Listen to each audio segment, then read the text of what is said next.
Sarili sa banal na misa. Ipinagdiriwang natin ngayon ang kapistahan ng pagbibinyag sa Panginoon. Nang pumila si Jesus para magpabinyag kay Juan Bautista sa Ilog Jordan, hudyat iyon ng simula ng gawain ni Jesus para sa sanlibutan.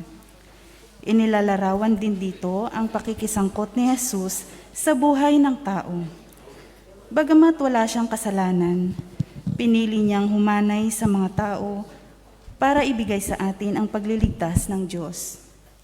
Inilalarawan din sa pagbibinyag kay Jesus ang kanyang pagtalima sa kalooban ng Ama. Sa pagdiriwang natin sa kapistahang ito, magbalik tanaw tayo sa tinanggap nating binyag at tandaan ang karangalan natin bilang mga anak ng Diyos na patuloy na tinatawag na tumalikod sa kasalanan at mabuhay ayon sa turo ni Jesus. Ang maunguna po sa pagdiriwang ng ating banal na misa ay ang ating kura paroko na si Reverend Father Ramon C. Atanasio. Magsitayo na po ang lahat sa pagsisimula ng banal na misa.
Sa ngalan ng Ama at ng Anak at ng Espiritu Santo. Amen. Ang pagpapala ng ating Panginoon Jesucristo, ang pag-ibig ng ating Diyos Ama, at ang pakikipagkaisa ng Espiritu Santo naway sumainyong lahat. At sumaiyo rin. Mga kapatid, aminin natin at pagsisihan ang ating mga kasalanan upang tayo maging marapat gumanap at makibahagi sa banal na pagdiriwang. Inaamin ko sa makapangyarihan Diyos at sa inyo mga kapatid na lubha akong nagkasala sa isip, sa salita at sa gawa at sa aking pagkukulang, kaya isinasamo ko sa mahal na Birheng Maria, sa lahat ng mga anghel at mga banal, at sa inyo mga kapatid na ako'y panalangin sa Panginoong ating Diyos. Kawad tayo na makapangyarihan Diyos, patawarin tayo sa ating mga kasalanan at patnubayan tayo sa buhay na walang hanggan. Amen.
Manalangin tayo. Ama naming makapangyarihan, nagpakita bilang taong katulad namin ang iyong anak. Sa pamamagitan niyang naging aming kawangis, kami naway maging kanyang kaparis, kasama mo at ng Espiritu Santo, magpasawalang hanggan. Amen.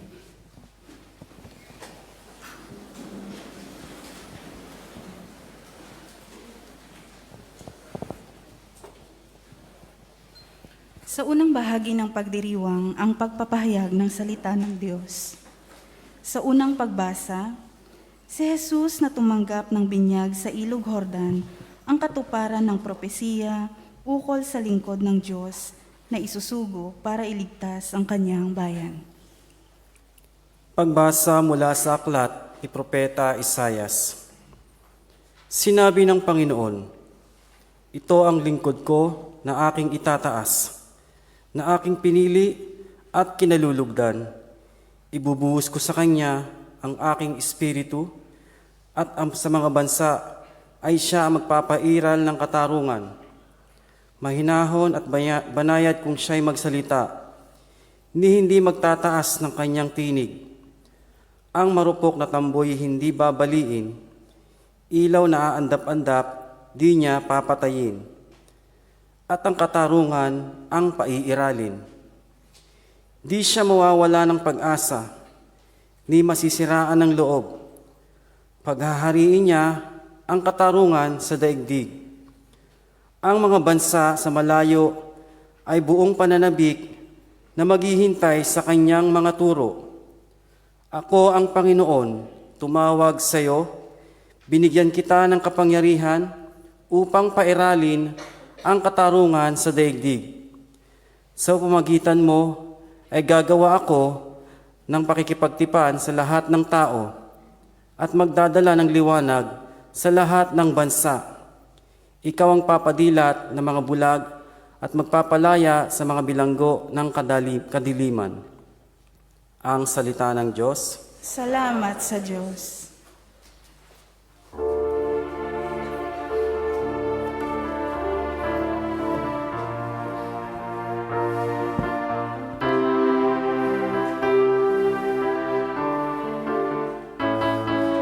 Paspas ng kapayapaan sa bayan ng buong mahal. Paspas ng kapayapaan sa bayan ng buong mahal. Purihin ng Panginoon ninyong banal na nilalang, pagkat siya'y dakila't marangal, ang kaniyang ngalan. Ang puon ay dakilain, purihin ang Diyos na banal. Yumuko ang bawat isa kapag siya'y tumatal. Paspas ng kapayapaan sa bayan, buong mahal. Sa gitna ng karagatan, tinig niya'y naririnig. Sa laot ng karagatan, hindi ito nalilingig.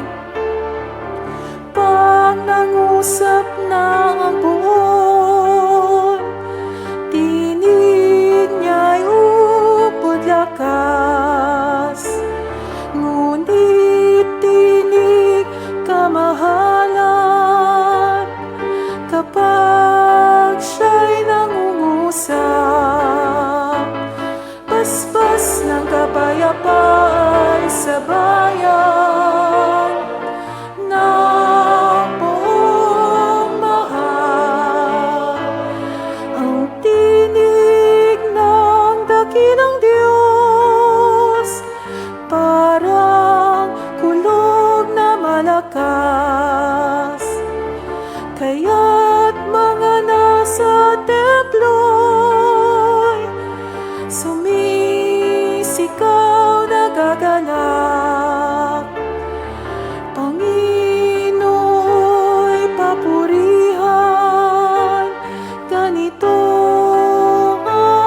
pagbasa, ipinapaliwanag ni Pedro sa paganong si Cornelio at sa sambahayan nito na ang pagliligtas ng Diyos ay kapulaan sa mga Hudyo at mga pagano sa pamamagitan ni Jesus. Pagbasa mula sa mga gawa ng mga apostol. Noong mga araw na iyon, nagsalita si Pedro. Ngayong ko lubusang natanto na walang itinatangi ang Diyos. Nalulugod siya sa sinumang may takot sa Kanya at gumagawa ng matuwid kahit saang bansa. Ibinigay ng Diyos ang Kanyang salita sa mga Israelita.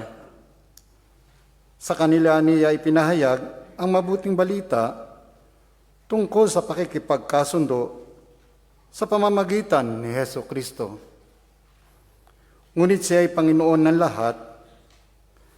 Alam ninyo ang nangyari sa buong Judea na nagsimula sa Galilea nang mangaral si Juan tungkol sa binyag. Ang sinasabi ko ay tungkol kay Jesus na taga Nazaret. Ipinagkaloob sa kanya ng Diyos ang Espiritu Santo at ang kapangyarihan bilang katunayan na siya nga ang hinirang. Sapagkat sumasa kanya ang Diyos, saan man siya pumaroon, ay gumagawa siya ng kabutihan at nagpapagaling sa lahat ng pinahihirapan ng dyablo. Ang salita ng Diyos. Salamat sa Diyos. Magsitayo po ang lahat sa paggalang sa mabuting balita.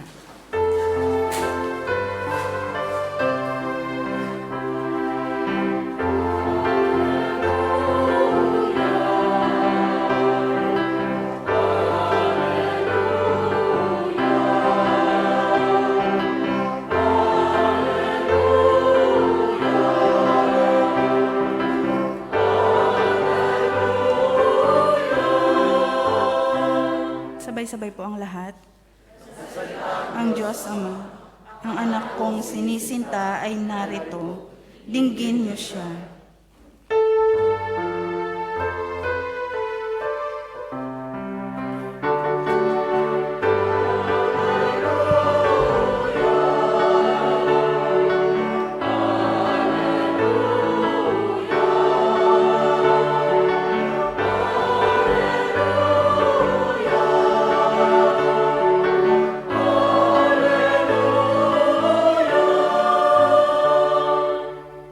Sumainyo ang Panginoon.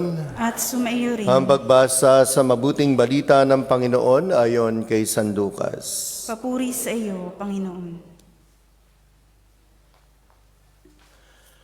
Noong panahong iyon, naghahari sa mga tao ang pananabik sa pagdating ng Mesiyas. At ang akala ng marami, si Juan ang kanilang hinihintay.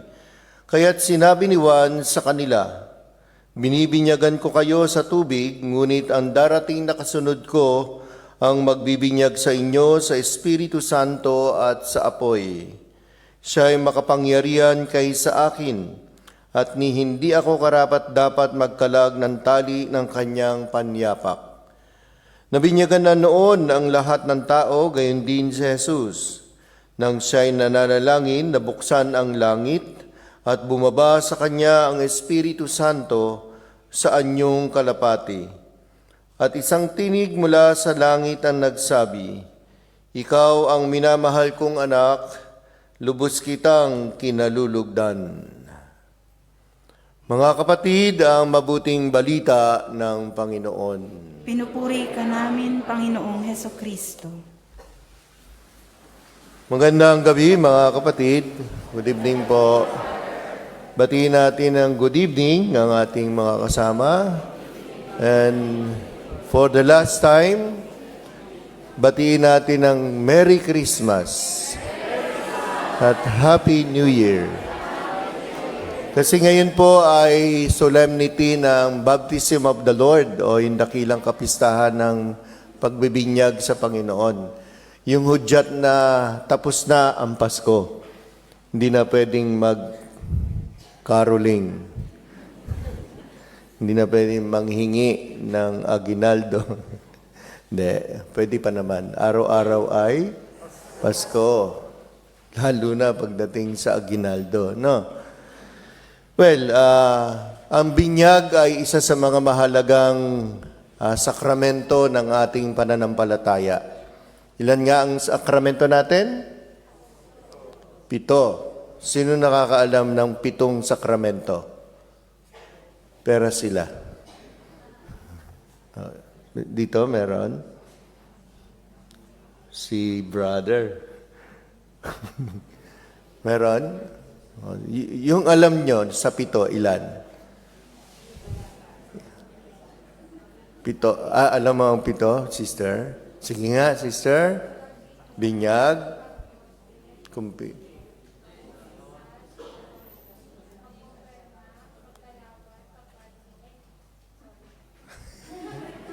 Very good. Nice try, sister. At least, alam mo yung 7 na may 7. Yun ay una, binyag, kumpil, communion, confession, ano pa? Kasal, 2 na lang. Anointing of the sick, at saka pagpapari. So, hindi naman kailangan in order, pero dapat yung 3 una, ang tawag dyan ay Sacrament of Initiation. Kaya dapat yung 3 yan, magkakasunod yan, no? So, sino na nakatanggap ng 3? Binyag, kumpil, communion. Mayroong hindi nagtataas? Mayroong bang hindi nabinyagan dito? Sino hindi pa nabinyagan? Sige. Nakumpilan, nakumpil. Communion. Meron din, hindi. Hindi. Well, sinasabi natin na mahalaga kasi nga bahagi ito ng pananampalataya natin, yung sakramento. Halos lahat naman ng sakramento itinatag ng Panginoong Jesucristo. No, lalo na nga itong binyag, no? So ano bang kahalagahan ng binyag sa ating lahat? So, nung kayo binyagan, natatandaan niyo pa ba? Saan kayo bininyagan? Alam niyo yung simbahan niyo? Okay. Alam niyo yung ninong at ninang niyo? Siyempre, hindi niyo makakalimutan yun. Sa lahat yata ng mga bininyagan, ninong at ninang hindi nakakalimutan. Anong date? O, di ba? Parang di na natin maalala. Anong date ka bininyagan, sister? Alam mo? Linggo raw yun, linggo. Year lang. Anong year? 1990, more or less. Doon ka pinanganak. 1990, no? Okay. Ako yung date, tsaka simbahan, ninong, yung pare, hindi ko na alam. Medyo siguro dead ball na siya eh. Kasi 1950s ako pinanganak eh, tsaka bininyagan eh. Bakit mahalaga natin tandaan? Siyempre, nung tayo binyagan, tayo ay naging Kristiyano at ano? Naging Kristiyano at ano? Anak ng Diyos. Oo, yan yung mga grasya eh. Yan mga biyayang tinanggap natin nung tayo binyagan. Tayo naging mga Kristiyano at tayo ay naging anak ng Diyos. Pero yun adopted sons and daughters yun. Kasi yun ang pangako niya sa atin na kapag tayo nagpabinyag, no, ay tayo magiging kanyang mga anak, no, sa pananampalataya. Kaya tayong lahat po na bininyagan, magkakapatid tayo. Naniniwala ba kayo ron?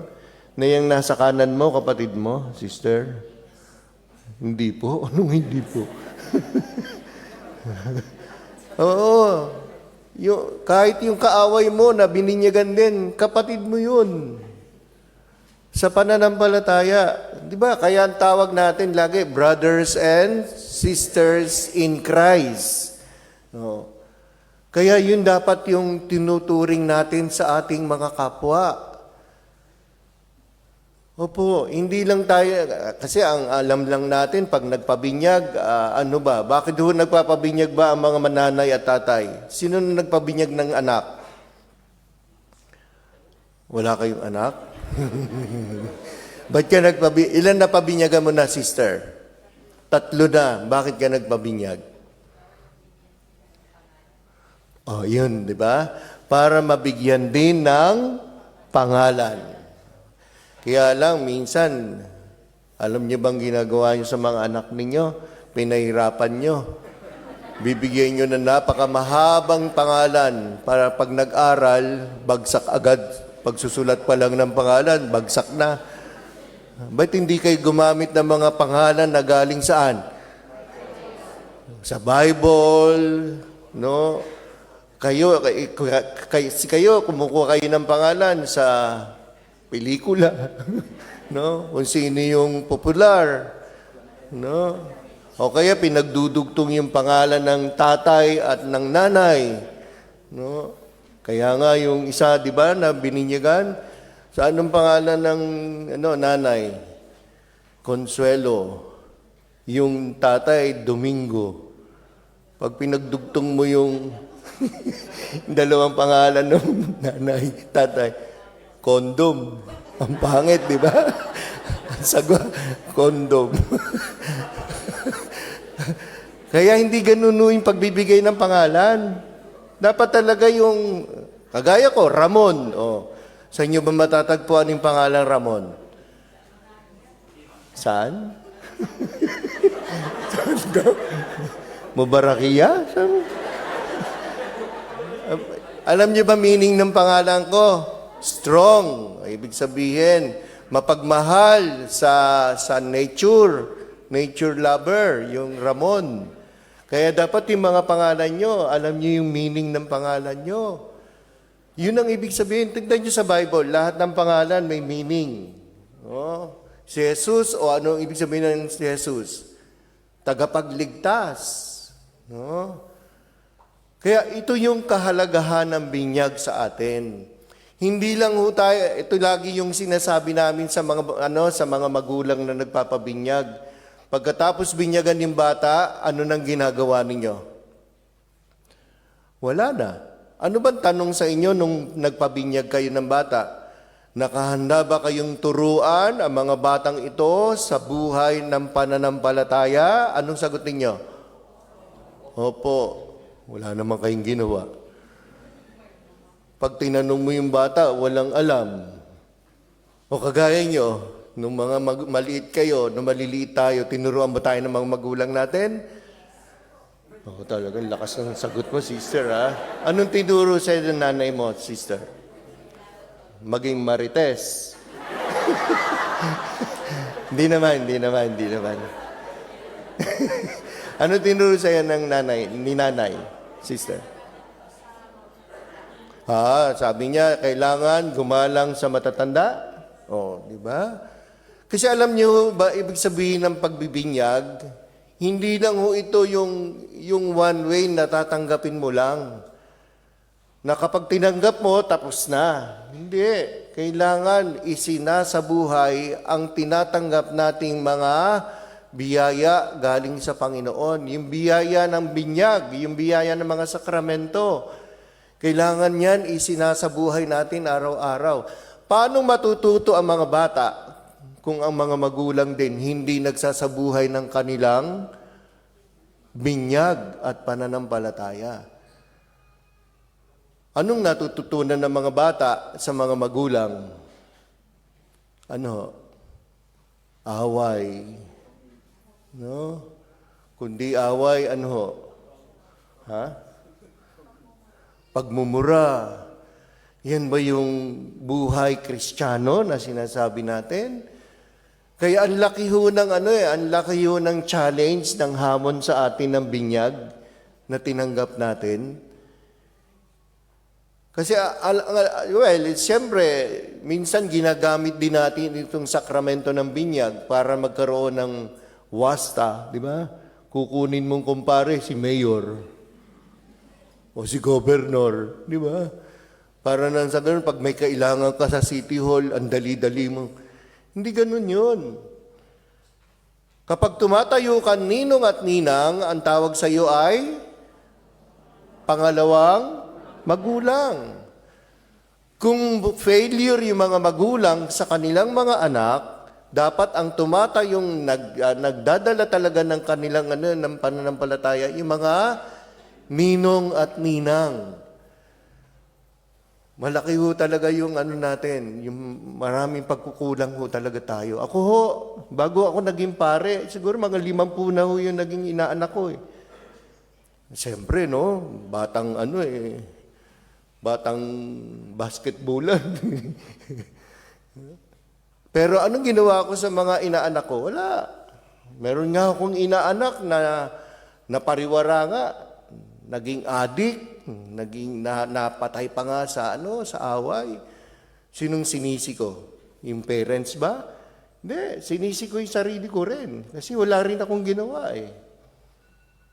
And this is, ito yung ibig sabihin kung bakit tayo pumapasok sa buhay na ito ng pagiging Kristiyano.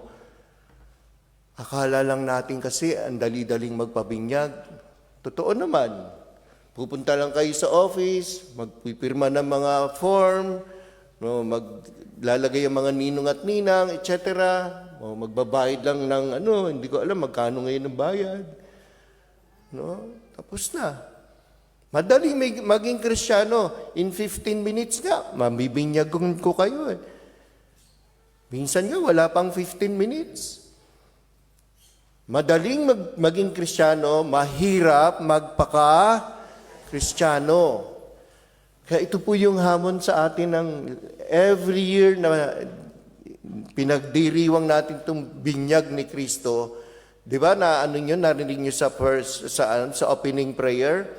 Salamat sa pagkakatawang tao ni Kristo. Naging kawangis namin siya. Naway maging kaparis namin si Kristo. Yun ang sinabi sa opening prayer. Yun po talaga dapat ang ginagawa natin. Maging kaparis ni Kristo. Hindi natin pwedeng tularan si Kristo eh. Wala ho nakakatulad kay Kristo. Pero yung maging kaparis man lang niya, yung kahit kaunti na manahin natin yung ni Kristo, yung pagiging mapagmahal niya, yung pagiging mapagpatawad niya, yung pagiging maunawain niya, no? I think that's enough. Pero yun ba? Yun yung pagmamahal eh. Kasi actually, pagmamahal lang po talaga ibig sabihin ng binyag eh. O isinasabuhay ba natin? Yung pagmamahal na yan sa kapwa? Sino lang ba ang minamahal natin? Siyempre, yung yung gusto mo lang. Yung ayaw mo, hindi pwede. Ay, hindi yun ang ibig sabihin ng Kristiyano. Kristiyano ay community. No? Kaya nga sa first reading o sa second reading din, sinabi niya, hindi lang yung mga tinawag ng Diyos ang tinatawag na mga anak niya, pati mga pagano na nagbabalik loob at nananampalataya sa Kanya. Ito yun. Ito yung ibig sabihin. Kaya tayong mga binyagan, tayong mga Kristiyano, we are in the Muslim country, di ba? So, ano ba sinasabi sa inyo kapag kayo nagtatrabaho sa inyong mga work na maraming Muslim? Anong sinasabi sa inyo? Nakikita ba nila ang pagiging Kristiyano natin? Baka mamaya napupulaan tayo. Yan ba ang Kristiyano? No? Is that the Christian that you are saying? So, hindi natin ipinagmamalaki dapat itong pagiging Kristiyano natin. Dapat ay nagsasabuhay lang tayo. Hindi rin natin ipinagmamalaki ang pagiging Kristiyano natin at ipinagyayabang. Dapat ipinakikita yan sa pakikipagkapwa-tao. Kaya mga kapatid, ito po yun. Isang mahalagang bahagi ng buhay natin, itong sakramento ng binyag. No? So, happy fiesta po sa inyong lahat. Sorry kung medyo nag-sermon talaga ako sa inyo Kasama yung sermon na yun sa akin Lahat tayo may pagkukulang. Lahat tayo maraming backlog nga, ika nga. Pero mayroon pang panahon, may pagkakataon pa na ibinibigay ang Diyos sa ating lahat. Happy Fiesta at Merry Christmas ulit sa inyong lahat. For the last time, sige, batiin natin ang isa't isa. Merry Christmas, Happy New Year. Bukas ordinary time na kasi, no?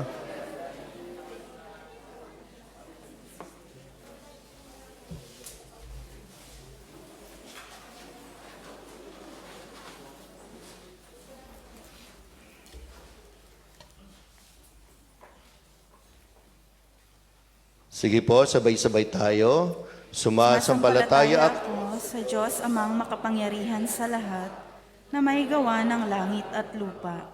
Sumasampalataya ako kay Hesukristo, iisang anak ng Diyos, Panginoong nating lahat. Nagkatawang tao siya, lalang ng Espiritu Santo.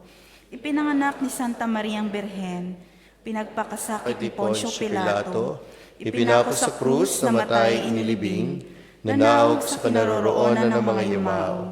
Nang may 3 araw na buhay na maguli, makyat sa langit, naluluklok sa kanan ng Diyos sa mga makapangyarihan sa lahat. Doon magmumula at paririto at hukom sa nangabubuhay at nangamatay na tao. Sumasampalataya naman ako sa Diyos Espiritu Santo, sa banal na simbahang katolika, sa kasamahan ng mga banal, sa kapatawaran ng mga kasalanan, sa pagkabuhay na muli na nangamatay na tao, at sa buhay na walang hanggan. Amen. Sa pagbibinyag kay Jesus, ibininyag mo, Ama, na siya'y tunay mong anak at lubos na kinalulugdan. Isinasamo namin ngayon ang aming mga kahilingan habang kami nananalig sa iyong mapagkalingang mga kamay sa pamamagitan ng kapangyarihan ng Espiritong Banal. Kami ngayon dumadalangin at aming tugon, Panginoon, dinggin mo ang iyong bayan. Panginoon, dinggin mo ang iyong bayan. Taimtim nawang igawad ng Santo Papa, mga obispo, mga pari, at mga diakono, ang sakramento ng binyag ng may tapat na pag-ibig at malasakit sa kapwa. Manalangin tayo. Panginoon, dinggin mo ang iyong bayan. Maging totoo nawa sa kanilang mga pangako at paggawa ang mga namumuno sa aming bayan upang mapagsilbihan nilang lubos ang aming pamayanan, lalong-lalo na yaong mga lubos na naapektuhan ng pandemya. Manalangin tayo. Panginoon, dinggin mo ang iyong bayan. Pahalagahan nawa ng mga magulang at mga nakatatanda ang kanilang tungkuling gabayan ang mga kabataan sa tama at tuwid na landas ng buhay. Manalangin tayo. Panginoon, dinggin mo ang iyong bayan. Maging buhay mong tanda kami sa bawat isa upang maakay namin tungo sa iyo, Ama, ang mga hindi pa nananampalataya sa pag-ibig at liwanag na hatid ni Jesus. Manalangin tayo. Panginoon, dinggin mo ang iyong bayan. Makasapit nawa sa walang hanggang buhay na ipinangako mo sa amin, O Diyos, ang mga kapatid naming yumao. Manalangin tayo. Panginoon, dinggin mo ang iyong bayan. Sa ilang sandali ng katahimikan, itaas natin sa Diyos ang ating personal na kahilingan, gayon din ang mga taong lubos na nangangailangan ng ating panalangin. Manalangin tayo. Panginoon, dinggin mo ang iyong bayan. Dakilang Ama, ipagkaloob mong kami manatiling tapat sa iyong kalooban sa bisa ng aming pagbibinyag sa tubig at espiritu. Hinihiling namin ito sa pamamagitan ni Kristong aming Panginoon.